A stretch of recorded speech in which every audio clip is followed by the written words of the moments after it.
If you like wearing belts with dresses, remember these few things. If your dress already has a set waist curve or a set empire line, then wearing a belt over it is the only advisable thing. When you wear a belt below that empire line, you're cutting your body in two different places, which is not nice as a whole styling.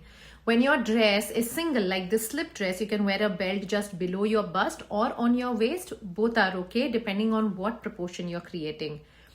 If you have a t-shirt dress which sticks to your body, and then if you're wearing a belt over it, you're actually making your bust and your midriff and your lower body, everything look very heavy because of the nature of the fabric. Number 4, if your dresses have these kind of cuts and then you wear a different color belt, again you're cutting your body and the belt is not going to look nice.